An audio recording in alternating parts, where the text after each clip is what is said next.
Bible says in Proverbs 22 and verse 15, folly is bound up in the heart of a child, but the rod of discipline drives it far from him. And often when I think about this verse, I think about the importance, the vital place of fathers in homes, because fathers are the primary disciplinarians. And so it is important for us to think today about the role of fathers.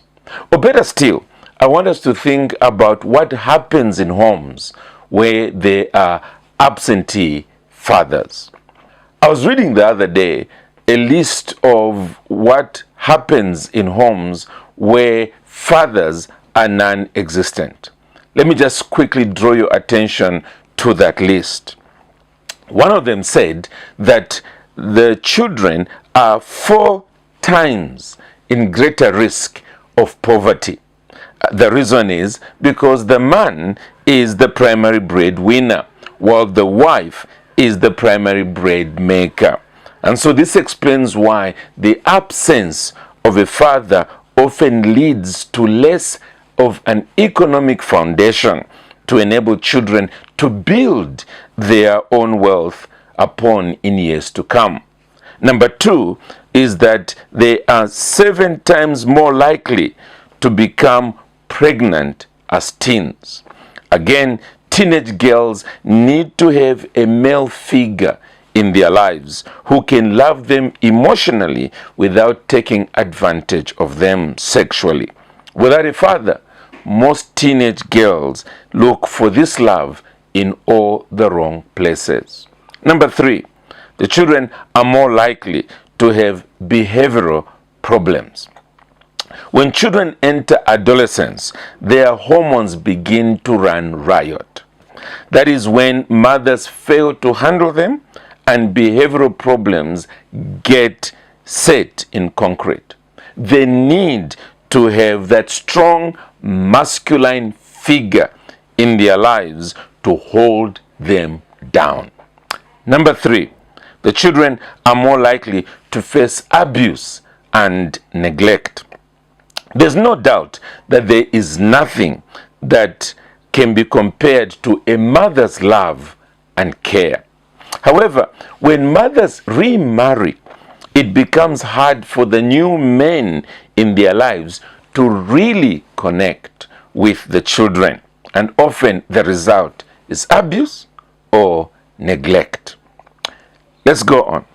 Number 5, children are 2 times at greater risk of infant mortality.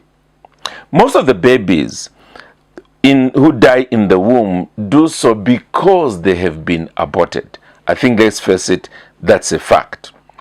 However, even after birth, the absence of the help of a loving husband can have deathly consequences. Let's go on. Item number 6. The children are more likely to abuse drugs and alcohol. This is often the result of the failure by teens to handle their hormonal changes. They want to experiment with adult fun. A father in the home will not allow this. He detects it very early, and discipline soon moves in. Number 7, children are more likely to go to prison. Social workers who serve in prisons will easily tell you that most men who are in prison are products of fatherless homes. The failure to discipline in the home landed the children in the hands of policemen. And the point is quite clear. They should have not been there if there was a father in the home to help. Number 8, the children are 2 more times likely to suffer obesity. Now, this list is definitely not a Zambian one, because that's a situation that is a lot more rare in our situation. But in Western countries, it's the order of the day. And part of the reason is that there isn't that one person who is going to ensure that self-control is insisted upon. And so the lack of discipline leads to this kind of problem. And number 9, is the children are more likely to commit crime.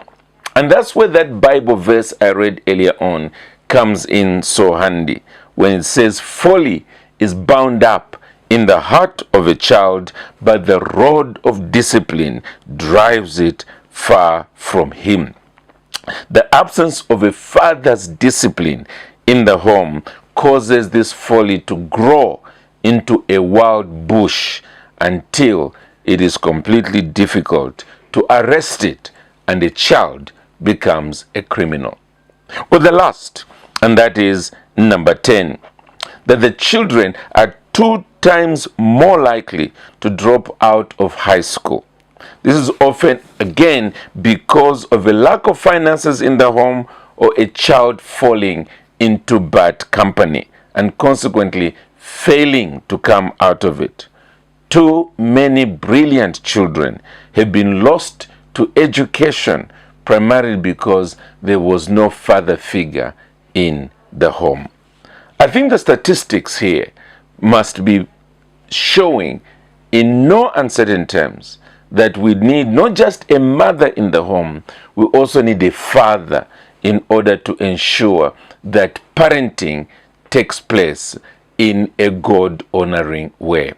And trust me, this list was not from Christian statisticians. It's just individuals who observed and therefore ended up giving us these statistics. It is confirming what the Bible teaches, that there is need for a male as well as a female figure in the context of a home.